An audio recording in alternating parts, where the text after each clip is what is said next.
오래된 서랍 속 비밀. 1. 고독한 은퇴 교수의 일상. 가을비가 창문을 두드리는 어느 오후, 김성우 교수는 서재에서 차 한 잔을 들고 창밖을 바라보고 있었다. 40년간 대학에서 국문학을 가르치다 은퇴한 지 벌써 3년째였지만 여전히 강의실에서 학생들과 토론하던 그 시절이 그리웠다. 부인 은숙이 세상을 떠난 지도 5년이 흘렀다. 처음에는 그 빈자리가 너무 커서 견딜 수 없을 것 같았지만 이제는 어느 정도 익숙해졌다.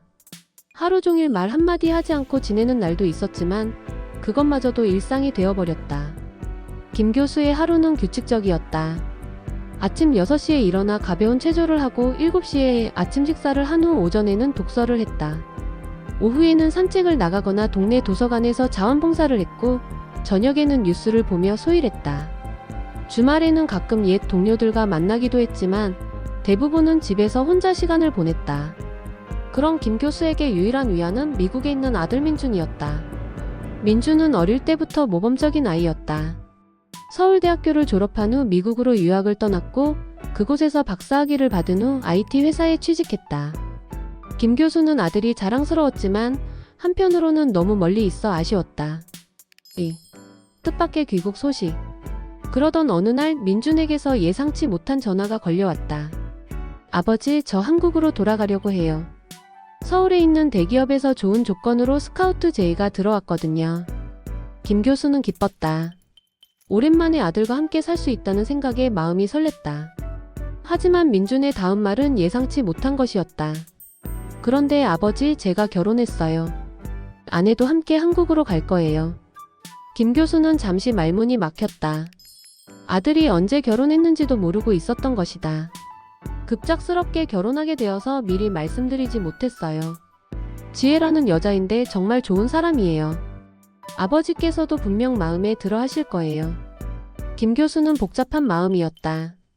아들이 결혼한 것은 기쁜 일이었지만 자신도 모르는 사이에 며느리가 생겼다는 사실이 어색했다. 그 여자분은 어떤 분인가요? 한국계 미국인이에요. 부모님이 젊을 때 미국으로 이민 가셨거든요. 그래도 한국어는 잘해요. 걱정하지 마세요, 아버지. 3.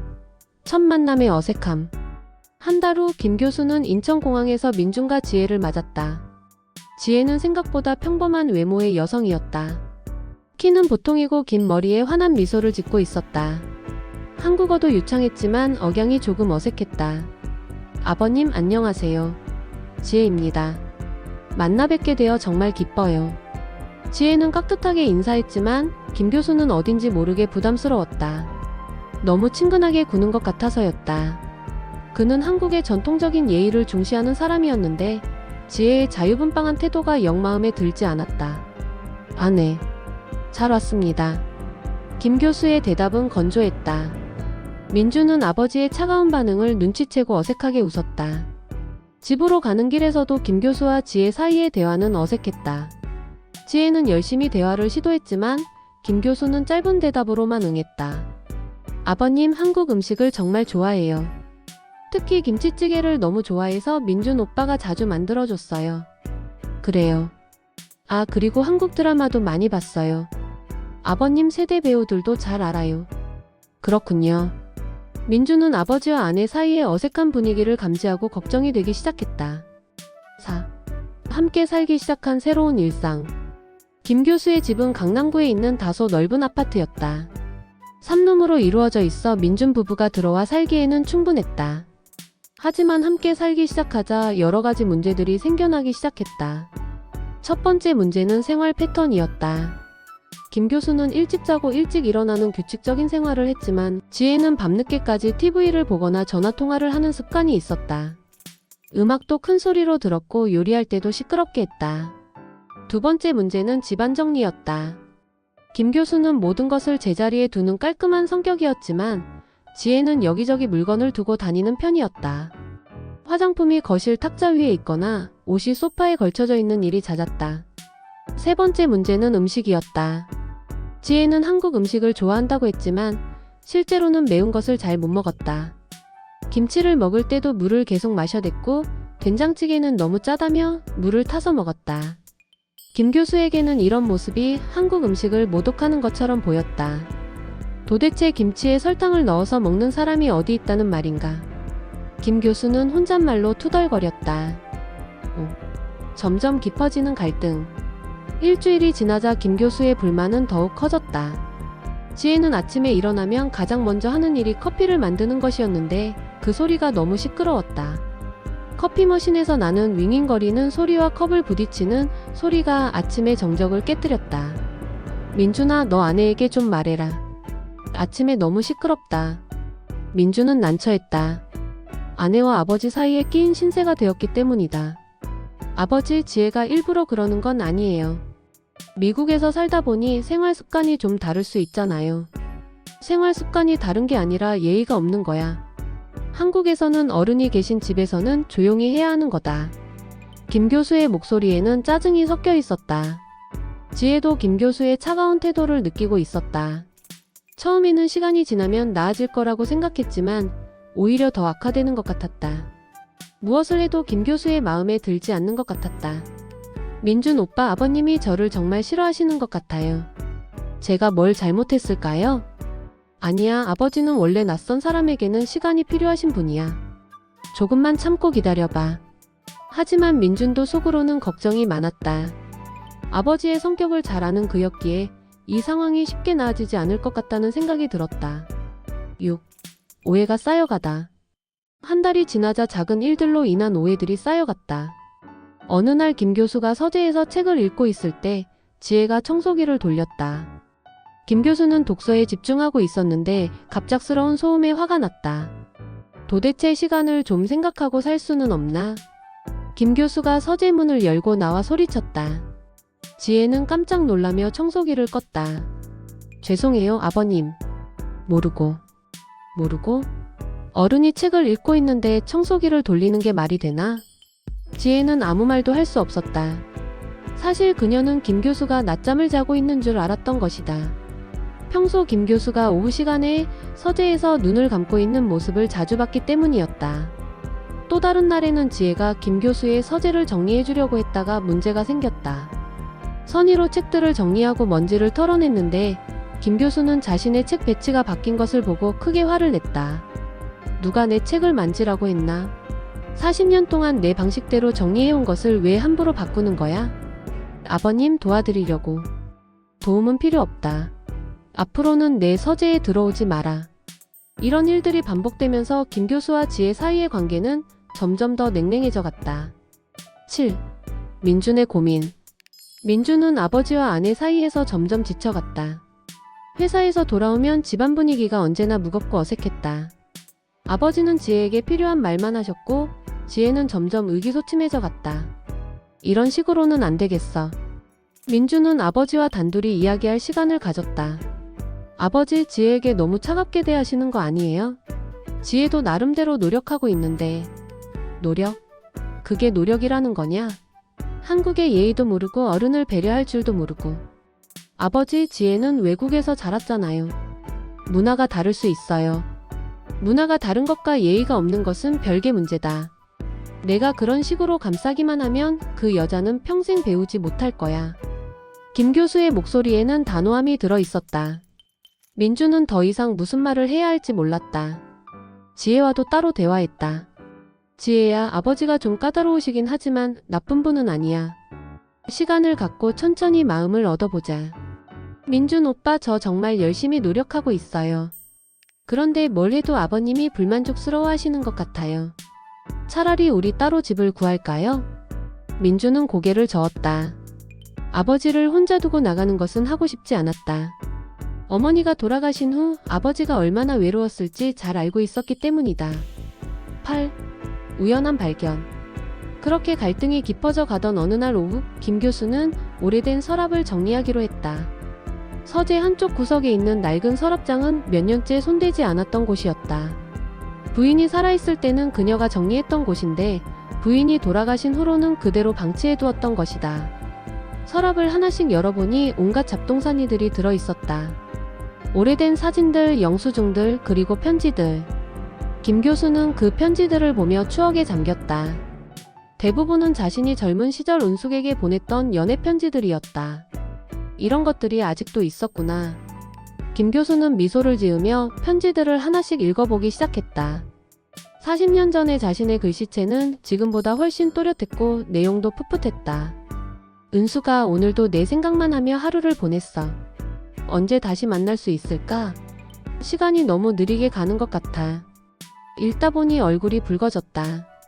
이런 부끄러운 내용을 어떻게 썼었나 싶었다.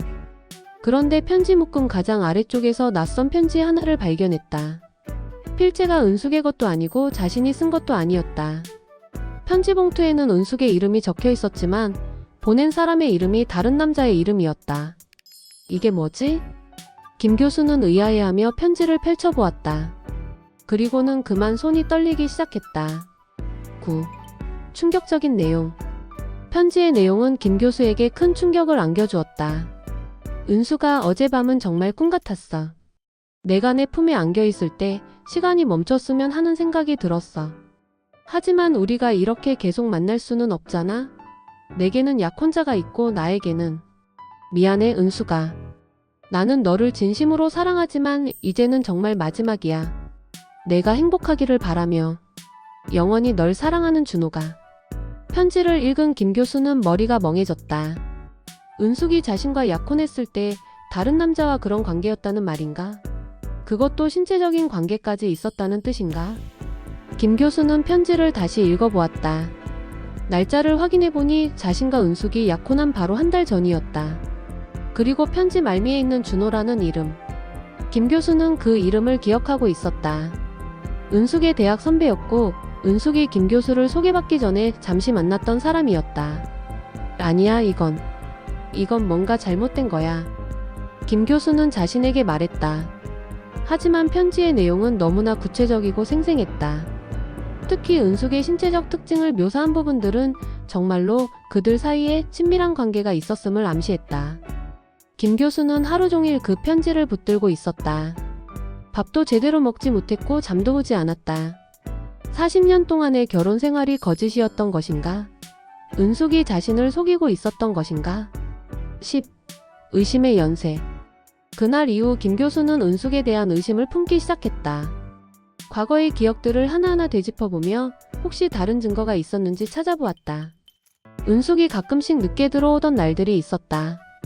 그때는 친구들과 만났다고 했는데 혹시 그때도 준호를 만났던 것은 아닐까? 결혼 초기에 은숙이 가끔 멍한 표정을 짓고 있을 때가 있었는데 혹시 그때 다른 남자를 그리워했던 것은 아닐까? 무엇보다도 민준의 출생에 대해서도 의심하기 시작했다. 결혼 후 1년 만에 민준이 태어났는데 혹시 민준이 자신의 친아들이 아닐 수도 있다는 생각이 들었다. 민준의 외모를 다시 생각해보니 확실히 자신보다는 은숙을 더 많이 닮았다. 아니야, 이런 생각을 하면 안 돼. 김 교수는 스스로를 진정시키려 했지만 한 번 생긴 의심은 쉽게 사라지지 않았다. 며칠 동안 김 교수는 평소보다 더욱 무뚝뚝해졌다. 민준과 지혜에게도 거의 말을 걸지 않았고 식사 시간에도 조용했다. 아버지, 어디 편찮으신 곳이 있으세요? 민준이 걱정스럽게 물었다. 아니다, 아무것도 아니야. 김 교수는 짧게 대답했다. 하지만 속으로는 민준을 볼 때마다 복잡한 감정이 들었다. 이 아이가 정말 내 아들일까? 11. 지혜에 대한 시선. 그러던 중 김 교수의 시선이 지혜에게 머물기 시작했다. 은숙의 비밀을 알게 된 후 지혜에 대해서도 의심스러운 마음이 들었다. 민준과 결혼하기 전에 다른 남자들과는 어떤 관계였을까? 미국에서 자유분방하게 살았다고 하는데 과연 민준만을 사랑하고 있을까? 지혜의 행동들을 유심히 관찰하기 시작했다. 지혜가 전화통화를 할 때의 목소리, 외출할 때의 차림새, 핸드폰을 사용하는 모습. 모든 것이 의심스러워 보였다. 저런 여자를 어떻게 믿을 수 있겠어? 은숙이도 겉으로는 순수해 보였는데 김 교수는 지혜를 보며 부정적인 생각만 했다. 어느 날 지혜가 외출 준비를 하고 있을 때 김 교수가 물었다. 어디 가시는 거요? 아, 대학 동창들이 한국에 놀러와서 만나기로 했어요. 동창이요? 남자 동창도 있나요? 지혜는 의외의 질문에 당황했다. 네, 몇 명 있어요. 왜 그러세요? 김 교수는 더 이상 묻지 않았지만 속으로는 의심이 더욱 커졌다. 12. 결정적인 순간. 갈등이 최고조에 달했을 때 김 교수는 결단을 내렸다. 지혜에게 그 편지를 보여주기로 한 것이다. 지혜의 반응을 보고 그녀가 어떤 사람인지, 그리고 민준과의 관계가 어떤지를 판단해보고 싶었다. 또한 만약 민준이 정말로 자신의 아들이 아니라면 그 사실을 알고 있는 사람이 있을지도 모른다는 생각이 들었다. 지혜가 어떤 반응을 보이는지에 따라 단서를 찾을 수 있을 것 같았다. 어느 날 오후 민준이 회사에 간 사이 김 교수는 지혜를 불렀다. 지혜 씨, 잠깐 서재로 와보시겠어요? 지혜는 의외의 부름에 놀랐다. 평소 김 교수가 자신을 서재로 부르는 경우는 없었기 때문이다. 무슨 일이세요, 아버님? 김 교수는 책상 위에 놓인 편지를 가리켰다. 이것 좀 봐주시겠어요? 지혜는 조심스럽게 편지를 집어들었다. 그리고 내용을 읽기 시작했다. 처음에는 평범한 표정이었지만 점차 표정이 굳어갔다. 아버님, 이건... 편지를 다 읽은 지혜는 놀란 표정으로 김 교수를 바라보았다. 이 편지가 뭔지 아시겠어요? 김 교수가 날카롭게 물었다. 지혜는 잠시 침묵했다. 그녀는 편지의 내용을 통해 이것이 김 교수의 아내에게 온 다른 남자의 연애 편지라는 것을 알아차렸다. 그리고 김 교수가 왜 자신에게 이 편지를 보여주는지도 짐작할 수 있었다. 13. 지혜의 기지. 지혜는 마음속으로 빠르게 상황을 정리했다. 김 교수가 이 편지를 발견하고 큰 충격을 받았을 것이고 지금 자신에게 이것을 보여주는 것은 자신의 반응을 시험해보는 것 같았다. 그녀는 두 가지 선택지가 있다는 것을 알았다. 첫째는 솔직하게 이것이 매우 심각한 문제라고 인정하고 김 교수와 함께 진실을 찾아보자고 하는 것이었다. 둘째는 이 상황을 무마하고 김 교수의 마음을 달래주는 것이었다. 지혜는 후자를 선택했다. 김 교수가 이미 충분히 상처받았을 것이고 더 이상 고통받지 않았으면 하는 마음에서였다. 아버님, 이 편지 제가 쓴 거예요. 김 교수는 예상치 못한 대답에 당황했다. 뭐라고요? 14. 절묘한 거짓말. 사실은. 지혜는 편지를 조심스럽게 접으며 말을 이었다. 이건 제가 어머님께 드리려고 준비했던 편지예요. 어머님이 살아계실 때 제가 어린 시절에 만났던 분이거든요. 김 교수는 더욱 혼란스러워했다. 무슨 말인지 모르겠소. 지혜는 깊게 숨을 들이쉬고 거짓말을 이어갔다. 아버님, 사실 저희 어머니와 어머님은 젊은 시절의 친구셨어요. 그리고 이 편지에 나오는 준호라는 사람은 저희 아버지예요. 김 교수는 머릿속이 복잡해졌다. 당신 아버지라고요? 네. 저희 아버지와 어머님이 젊은 시절에 잠시 만났던 적이 있으셔요. 그런데 아버지에게는 이미 약혼자가 있었고 어머님도 아버님을 만나게 되셔서 그렇게 헤어지신 거죠. 지혜는 침착하게 이야기를 만들어갔다. 그런데 왜 이 편지가 여기 있는 거요? 어머니께서 돌아가시기 전에 저에게 주신 유품들 중에 있었어요. 아버지와의 추억이 담긴 편지들이었는데 그 중에서 어머님께 보낸 편지도 몇 통 있었거든요. 저는 그것들을 어머님께 전해드리고 싶었어요. 어머님도 아버지를 그리워하실 것 같아서. 김 교수는 지혜의 말을 듣고 점차 안도하기 시작했다. 그러니까 은숙이와 당신 아버지가 옛날에 연인 사이였다는 말이군요. 네, 하지만 아주 짧은 시간이었어요. 그리고 어머님은 아버님을 만나신 후로는 정말 행복해 하셨어요. 저도 어머니를 통해 어머님 이야기를 많이 들었거든요. 지혜는 김 교수의 표정이 누그러지는 것을 보며 안전하게 착륙했다는 생각이 들었다. 15. 오해 해소. 그렇다면 이 편지는 과거의 일일 뿐이에요, 아버님. 어머님은 아버님만을 사랑하셨어요. 제가 어머니를 통해 들은 이야기들을 보면 어머님은 정말 아버님을 진심으로 사랑하셨거든요. 김 교수는 며칠 동안 자신을 괴롭혔던 의혹들이 풀리는 것을 느꼈다. 편지의 내용이 충격적이었지만 그것이 과거의 일이고 은숙이 자신과의 결혼 전에 완전히 정리된 관계였다면 이해할 수 있었다. 민준이는 정말 내 아들이겠죠? 김 교수의 질문에 지혜는 확신에 찬 목소리로 대답했다.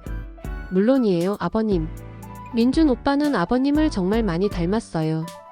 성격도 그렇고 말하는 방식도 그렇고. 저는 처음 민준 오빠를 만났을 때부터 이 사람은 정말 좋은 아버지를 두었구나라는 생각이 들었어요. 김 교수는 지혜의 말을 듣고 마음이 놓였다. 그동안 품었던 모든 의심들이 말도 안 되는 것이었다는 생각이 들었다. 지혜 씨, 미안합니다. 제가 이상한 것을 보여드려서. 아니에요, 아버님. 오히려 제가 미리 말씀드렸어야 했는데. 어머님과 저희 아버지의 인연에 대해서요. 16. 새로운 시작. 그날 이후 김 교수의 지혜를 보는 시선이 완전히 달라졌다. 편지 사건을 통해 지혜가 자신의 가족을 보호하려고 노력하는 사람이라는 것을 깨달았기 때문이다. 비록 지혜의 말이 거짓말이었다는 것을 모르고 있었지만 김 교수에게는 그것이 중요하지 않았다. 그동안 제가 너무 차갑게 대했습니다. 김 교수는 지혜에게 정중하게 사과했다. 아버님, 괜찮아요. 저도 아직 한국 생활에 익숙하지 않아서 실수가 많았어요. 아니야, 실수가 아니야. 다만 서로 다른 환경에서 자라서 조금씩 차이가 있을 뿐이지. 김 교수는 처음으로 지혜를 이해하려는 모습을 보였다. 그날 저녁 민준이 집에 돌아왔을 때 집안 분위기가 달라진 것을 금세 눈치챘다. 아버지와 지혜가 함께 저녁 준비를 하고 있었고 두 사람 사이에는 더 이상 어색함이 없어 보였다. 무슨 일이 있었어? 민준이 지혜에게 조용히 물었다. 나중에 얘기해 줄게. 좋은 일이야. 지혜는 미소를 지으며 대답했다. 17. 서로를 알아가는 시간. 그 사건 이후 김 교수와 지혜는 서로에 대해 더 많이 이야기하기 시작했다. 김 교수는 지혜에게 자신의 젊은 시절 이야기를 들려주었고 지혜는 미국에서의 생활에 대해 이야기해 주었다. 지혜 씨는 어떻게 민준이를 만나게 되었나요? 대학원에서 같은 연구실에 있었어요.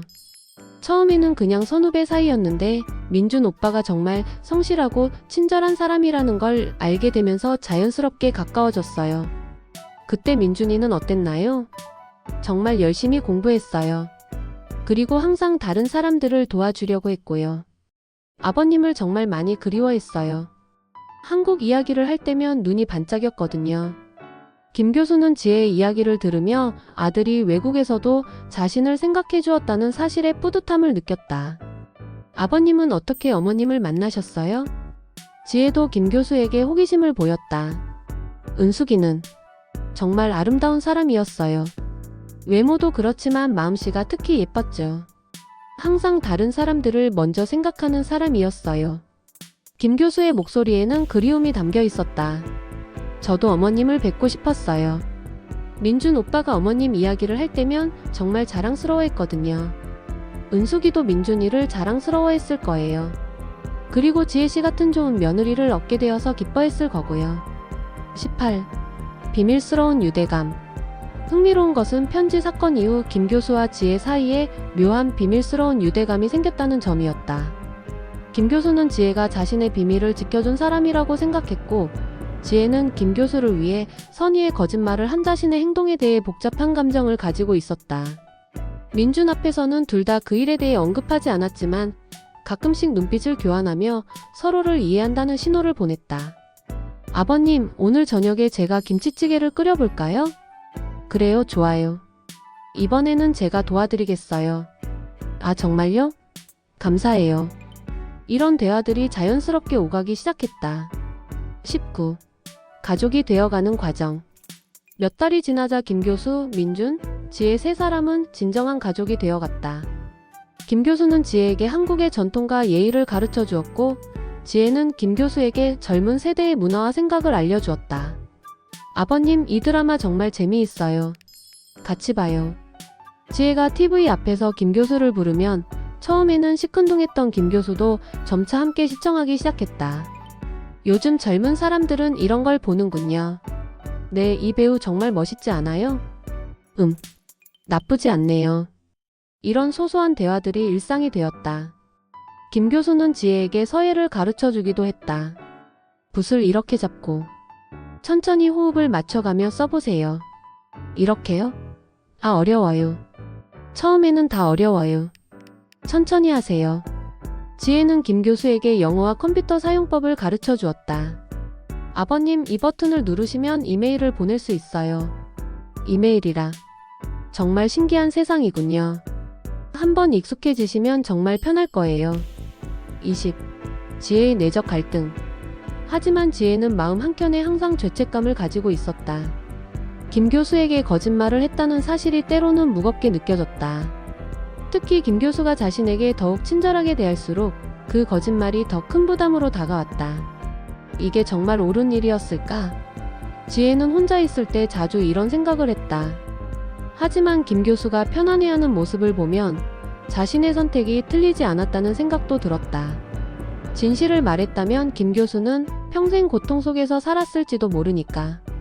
때로는 진실보다 사랑이 더 중요할 때도 있어. 지혜는 자신을 위로하며 이렇게 생각했다. 21. 민준의 의문. 민준은 아버지와 지혜 사이의 급작스러운 변화를 신기하게 생각했다. 분명히 며칠 전까지만 해도 냉랭한 사이였는데 갑자기 서로를 이해하는 사이가 된 것이 의아했다. 지혜야, 정말 무슨 일이 있었던 거야? 아버지가 완전히 달라지셨어. 그냥 서로에 대해 더 잘 알게 된 것 같아. 아버님도 좋으신 분이고 제가 적응을 못했던 거죠. 지혜는 구체적인 내용은 말하지 않았다. 그래도 정말 다행이야. 너와 아버지가 사이좋게 지내시는 모습을 보니까 마음이 편해. 민주는 더 이상 자세한 것을 묻지 않았다. 결과가 좋으면 그것으로 충분하다고 생각했다. 22. 새로운 전통 만들기. 김 교수와 지혜는 함께 새로운 가족 전통들을 만들어가기 시작했다. 매주 일요일마다 함께 전통시장에 가서 장을 보는 것이 그 중 하나였다. 지혜씨, 이 고등어가 정말 싱싱해 보이네요. 정말 그래요. 오늘 저녁에 고등어구이 해드릴까? 좋아요.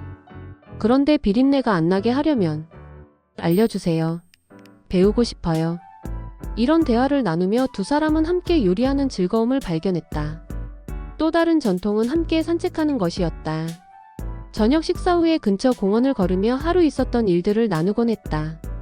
오늘 회사에서 이런 일이 있었어요.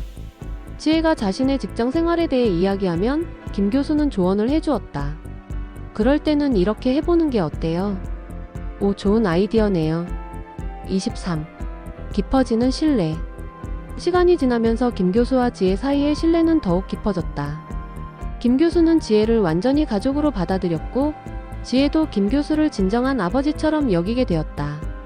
어느 날 지혜가 감기에 걸렸을 때 김 교수는 직접 약을 사다 주고 죽을 끓여주었다. 아버님, 괜찮아요. 제가 할 수 있어요. 아파서 누워있는데 무슨 소리야. 가만히 있어. 김 교수의 따뜻한 보살핌에 지혜는 눈물이 날 뻔했다. 정말 감사해요, 아버님. 가족인데 뭘 그래. 빨리 나와서 우리 민준이 걱정 안 하게 해야지. 또 다른 날에는 김 교수가 허리를 삐었을 때 지혜가 정성껏 간병해 주었다. 지혜야, 고생이 많구나. 아니에요, 아버님. 가족이니까 당연한 거죠. 이런 일들을 통해 두 사람은 서로에 대한 애정을 확인할 수 있었다. 24. 지혜의 성장. 김 교수와 함께 살면서 지혜는 많이 성장했다. 한국의 정서와 문화를 이해하게 되었고 특히 어른을 공경하는 마음을 배웠다. 처음에는 형식적이라고 생각했던 예의들이 사실은 서로를 배려하는 마음에서 나온 것임을 깨달았다. 아버님, 제가 처음 왔을 때는 정말 무례했었던 것 같아요. 그때는 서로 몰랐으니까 그럴 수밖에 없었지. 지금은 얼마나 좋은 며느리가 되었는데 아직도 배울 게 많아요. 배우려는 마음이 있으면 충분해. 완벽한 사람은 없으니까. 김 교수의 격려 덕분에 지혜는 자신감을 회복할 수 있었다. 25. 가족의 완성. 1년이 지나자 김 교수, 민준, 지혜 세 사람은 완벽한 가족이 되었다. 김 교수는 더 이상 외롭지 않았고 민준은 아내와 아버지가 화목하게 지내는 모습을 보며 행복했으며 지혜는 한국에서 진정한 가족을 찾았다는 기쁨을 느꼈다. 어느 일요일 오후 세 사람이 함께 TV를 보며 과자를 먹고 있을 때 김 교수가 말했다. 참 좋구나, 이렇게 가족이 함께 있는 시간이. 저도 정말 행복해요, 아버님. 지혜가 대답했다. 우리 모두 행복하네. 민준도 웃으며 말했다. 그 순간 지혜의 마음속에는 여전히 작은 죄책감이 남아있었지만 그보다는 이 가족을 지킬 수 있어서 다행이라는 생각이 더 컸다. 26. 뜻밖의 진실. 그렇게 평화로운 일상이 계속되던 중 예상치 못한 일이 벌어졌다. 어느 날 김 교수가 오래된 앨범을 정리하다가 이상한 것을 발견한 것이다. 앨범 뒷면에 끼워져 있던 오래된 편지 한 통이 있었는데 그것은 분명히 은숙이 김 교수에게 보낸 편지였다. 그런데 그 편지에서 은숙은 준호라는 사람에 대해 언급하고 있었다. 여보, 오늘 준호를 만났어요. 옛날 일로 사과하더라고요. 그 사람 참 바보 같아요. 나는 이미 당신만을 사랑하고 있는데. 과거는 과거일 뿐이라고 말해주었어요. 편지를 읽은 김 교수는 혼란스러워졌다. 이 편지의 내용으로 보면 은숙과 준호의 관계는 지혜가 말한 것과는 다른 것 같았다. 27. 진실에 대한 고민. 김 교수는 며칠 동안 이 문제로 고민했다. 지혜가 거짓말을 했다는 것이 분명해 보였지만 왜 그랬을까? 그리고 어떻게 해야 할까? 고민 끝에 김 교수는 지혜와 솔직한 대화를 나누기로 했다. 지혜 씨, 잠깐 이야기 좀 할까요? 네, 아버님. 김 교수는 새로 발견한 편지를 지혜에게 보여주었다. 이것을 보세요. 지혜는 편지를 읽고 표정이 굳어졌다. 자신의 거짓말이 들통날 상황이 된 것이다. 아버님, 지혜 씨 그때 저에게 거짓말을 하신 거죠? 지혜는 더 이상 숨길 수 없다고 생각했다. 네, 맞아요. 거짓말이었어요. 28. 진심 어린 고백. 왜 거짓말을 했습니까? 김 교수의 목소리에는 화가 아닌 궁금함이 담겨 있었다. 지혜는 진심을 털어놓았다. 아버님이 너무 힘들어하시는 모습을 보니까 차라리 제가 거짓말을 해서라도 아버님의 마음을 편하게 해드리고 싶었어요. 어머님에 대한 의심을 품고 사시는 것보다는 그냥 과거의 일로 정리하시는 게 나을 것 같았거든요. 그런 이유였군요. 죄송해요, 아버님. 거짓말한 게 계속 마음에 걸렸어요. 하지만 아버님이 편안해하시는 모습을 보니까 제가 한 일이 완전히 틀렸다고는 생각하지 않아요. 김 교수는 잠시 생각에 잠겼다. 지혜 씨의 마음은 이해합니다. 하지만 가족 사이에는 진실이 중요해요. 네, 맞아요. 앞으로는 거짓말하지 않을게요. 29. 진정한 가족의 의미. 김 교수는 지혜의 고백을 듣고 오히려 그녀를 더욱 소중하게 생각하게 되었다. 자신을 위해 거짓말까지 했다는 것이 고마웠기 때문이다. 지혜 씨 고마워요. 저를 위해 그런 생각까지 해주시고. 아버님. 하지만 앞으로는 힘든 일이 있으면 함께 나누어요. 가족이니까. 네, 그럴게요. 그날 이후 김 교수와 지혜 사이의 관계는 더욱 깊어졌다. 진실을 나눈 후에 생긴 신뢰는 그 어떤 것보다도 단단했다. 민준에게도 그 일에 대해 이야기했다. 그런 일이 있었구나. 지혜야, 고생 많았어. 미안해요, 민준 오빠. 그때는 그게 최선이라고 생각했어요. 아니야, 잘했어. 아버지를 위해서 그런 선택을 한 거잖아. 30. 에필로그 더 강해진 유대감. 그 사건 이후 세 사람의 가족관계는 더욱 견고해졌다. 진실을 나누고 서로의 마음을 이해한 후에는 그 어떤 어려움도 함께 극복할 수 있다는 확신이 생겼다. 김 교수는 지혜를 단순한 며느리가 아닌 진정한 딸로 생각하게 되었고, 지혜도 김 교수를 친아버지처럼 여기게 되었다. 민주는 자신의 두 가족이 이렇게 서로 사랑하는 모습을 보며 세상에서 가장 행복한 사람이라고 생각했다. 어느 저녁 세 사람이 함께 저녁 식사를 하며 이야기하고 있을 때였다. 지혜야, 내년에는 우리 손잡을 수 있을까? 김 교수가 농담 반 진담 반으로 말했다. 지혜는 얼굴이 빨갛게 되며 웃었다. 아버님, 아직 그런 계획은. 하하, 급하게 생각하지 말고 천천히 하거라. 민준도 함께 웃으며 말했다. 아버지, 너무 성급하시네요. 이런 평범하고 따뜻한 대화들이 오가는 저녁 시간이야말로 세 사람에게는 가장 소중한 순간들이었다. 몇 년 전만 해도 각자 다른 곳에서 다른 삶을 살았던 세 사람이 이제는 서로 없어서는 안 될 가족이 되었다. 때로는 거짓말이라는 작은 비밀에서 시작되었지만 결국 진실과 사랑으로 더욱 단단해진 가족이 되었다. 김 교수는 더 이상 외롭지 않았다. 은숙에 대한 그리움은 여전히 남아있었지만 이제는 새로운 가족과 함께 만들어가는 추억들로 그 빈자리를 채워가고 있었다. 지혜는 한국에서 진정한 가정을 찾았다. 처음에는 낯설고 어색했던 한국 생활이 이제는 가장 편안한 일상이 되었다. 민주는 자신이 가장 사랑하는 두 사람이 서로 사랑하는 모습을 보며 매일매일 감사함을 느꼈다. 오래된 서랍 속에서 발견된 작은 비밀이 결국은 이 가족을 더욱 단단하게 만들어 주었다. 그 비밀 속에는 때로는 진실보다 사랑이 더 중요하다는 인생의 교훈이 담겨 있었다. 가족이 된다는 것은 단순히 혈연으로만 이루어지는 것이 아니다. 서로를 이해하고 배려하며 때로는 상처받은 마음을 감싸주는 것이다. 김 교수와 지혜가 보여준 것처럼 진정한 가족은 사랑과 신뢰로 만들어진다. 오래된 서랍 속 비밀 에필로그 중에서 영상을 재밌게 보셨다면 구독과 좋아요 부탁드립니다. 구독과 좋아요는 영상 제작에 큰 힘이 됩니다. 즐거운 하루 되세요.